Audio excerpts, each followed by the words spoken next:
human creativity is still at the heart of this. Connected Mate. Bonjour, c'est PPC. Bienvenue dans ce nouvel épisode de Connected Mate.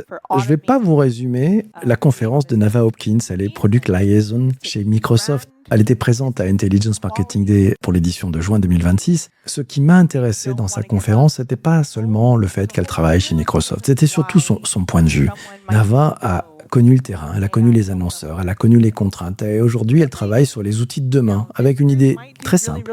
L'IA peut aider, mais elle ne doit pas effacer ce qui fait la différence. Et la différence, elle nous le dira, et elle l'a dit pendant la conférence, c'est le jugement, c'est le ton, c'est la clarté, et au fond, c'est peut-être la responsabilité humaine. Écoutez. When humans bring your creativity, your brilliance, your critical thinking, and then you partner with AI to amplify what is good, you're golden.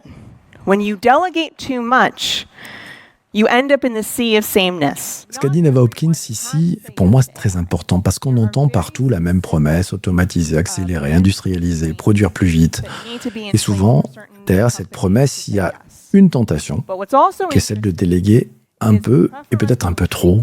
De ne pas déléguer juste l'exécution, mais de déléguer aussi le discernement, pas seulement la production, mais l'intention. Or, ce que nous dit Nava, c'est exactement l'inverse. L'IA peut amplifier, mais elle ne remplace pas la qualité d'une idée. L'IA ne remplace pas une vraie compréhension du client. L'IA ne remplace pas une sensibilité de marque. Et surtout, elle ne remplace pas la capacité de dire « ça oui, ça non ». Et à mes yeux, c'est peut-être ça le vrai sujet du marketing d'aujourd'hui. Pas est-ce qu'il faut utiliser l'IA? La réponse, on l'a déjà. La question, elle est vite répondue. Non, bien sûr qu'il faut l'utiliser. La bonne question, c'est à quel endroit faut-il garder la main? Je vous propose d'écouter un deuxième extrait de la conférence de Nava Hopkins à Intelligence Marketing Day. The very first thing to start with is actually do a search on traditional search result pages for Google, for Microsoft, and then do searches on Copilot, on Gemini, on ChatGPT, like each one, like the free version, and see how your brand is understood. Like just say like what is this company? And ask it how it understood that. And the reason I give you that as my first suggestion, as opposed to getting into the weeds with account mechanics, is there's a lot of people that will rush to do every shiny thing. And the most important thing is that you are being understood by AI systems. And so if you're not being understood, all of the shiny things that you could do over here are not going to matter. Je trouve ce passage super intéressant. Parce qu'il remet finalement les choses dans l'ordre. Beaucoup d'équipes veulent commencer par les outils, les formats, les nouveautés, les hacks, les réglages, alors que la première et la seule bonne question, à mon sens, devrait être beaucoup plus simple. Quand une IA parle de vous, est-ce qu'elle comprend ce que vous faites? Est-ce qu'elle comprend à quoi vous servez? Est-ce qu'elle comprend votre promesse? Si la réponse est non, tout le reste devient totalement secondaire. Et c'est une leçon qui dépasse largement les sujets de search à l'ère de l'IA. Avant d'optimiser sa présence, il faut clarifier son identité. Avant de chercher la performance, il faut vérifier la lisibilité de son offre. Et dans ce monde qui change, qui bouge peut-être un peu trop vite, où les interfaces deviennent conversationnelles, la lisibilité devient centrale. On ne va plus seulement parler à des humains qui scannent une page. On parle aussi à des systèmes qui reformulent, classent, synthétisent, recommandent. Autrement dit, si votre marque est un peu floue, c'est pas l'IA qui va la rendre beaucoup plus nette. Troisième moment, là, Nava Hopkins a touché un truc très concret, très opérationnel et en même temps très stratégique. AI revolves around bots. And as we're trying to do business on AI surfaces, we are telling the means for people to connect with us not to come to our sites. We are closing our store. And we are seeing an 8x or 8 times increase in automated traffic than human traffic. And AI-driven sessions tripled in 2025 alone. So when you block those robot.txts, there's no opportunity for discovery. So people can't find you. You're not included in those conversations, regardless of whether you paid for it. There's no opportunity for them to recommend you, and you're not going to have that demand. Now, if you were in that room of having robot.txt as disallow, you're not alone.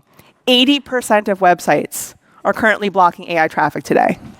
So this is not me telling you to change your entire operating process. That is not reasonable. But it is me telling you to evaluate, should you be blocking robot.txt on every single page? Because if you are making it really challenging, not only for AI to find you, but for your creative to meaningfully match to those users, for your matching logic for landing pages to match. J'ai adoré ce moment parce qu'il montre à quel point nous sommes dans une période de très profonde transformation.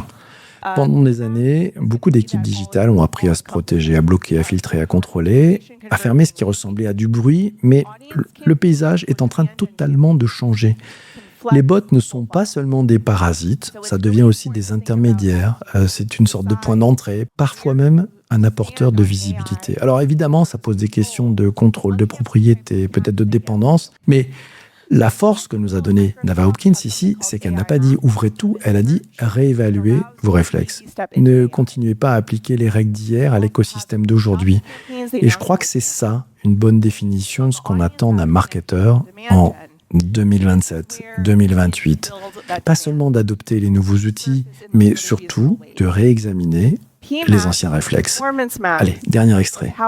C'est peut-être le cœur d'ailleurs de son intervention et la phrase la plus importante, vous me direz. AI is meant to be in service of humanity. It is a tool. It does not have sentience.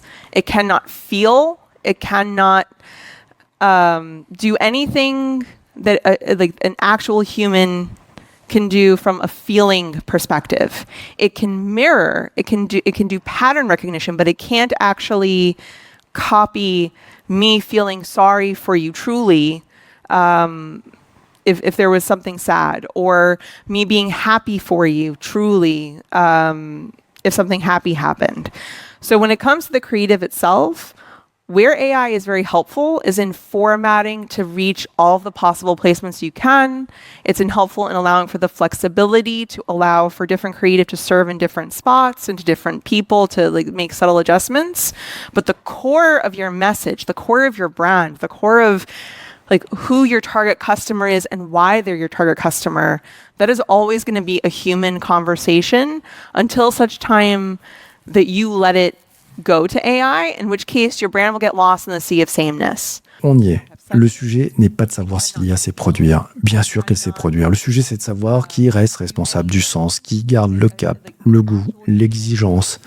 Et c'est là que la conversation est devenue super intéressante parce que Nava Hopkins parle de publicité, mais en réalité, elle parle de beaucoup plus que ça. Elle parle de notre époque. Et une époque où l'on peut fabriquer énormément, très vite, à grande échelle. Mais là où la vraie rareté devient autre chose, c'est dans l'intention. Une intention qui est claire, une voix qu'on peut reconnaître, un jugement, une ligne, une capacité à dire non aussi. Et ça, c'est qui est important. Et ce que j'ai entendu, moi, chez Nava Hopkins, dans ses propos, c'est de la maturité. N'opposons pas l'humain et l'outil. Ne confondons pas assistance et abandon. L'IA peut nous aider à aller beaucoup plus loin, à condition de ne pas lui céder ce qui nous rend singulier. Et c'est aussi pour ça que j'avais envie de vous faire écouter cet échange enregistré à Rennes. Parce que dans la salle, dans cette grande salle, pleine à craquer, il y avait quelque chose de très concret. On avait des pros, des questions, des doutes, des arbitrages. Il n'y avait pas de grands discours abstraits, on était très concret, avec des choses très actionnables. Et ce que dit peut-être l'échange qu'on a pu avoir entre la salle et Nava, c'est peut-être juste que l'enjeu, c'est pas seulement d'utiliser les bons outils. L'enjeu, c'est de rester, pour une marque identifiable dans un monde qui est en train de tout homogénéiser. Si ça vous a intéressé et si vous avez envie de partager de tels moments en présentiel, je vous donne rendez-vous en novembre à Lyon. Ça sera la prochaine édition d'Intelligence Marketing Day. Pour vous inscrire, l'adresse est facile, intelligencemarketingday.fr. Et si vous avez aimé cet épisode du podcast, inscrivez-vous, partagez autour de vous. On est présent sur toutes les bonnes plateformes de balado. À très bientôt. Ciao, ciao, ciao. Connected Mate.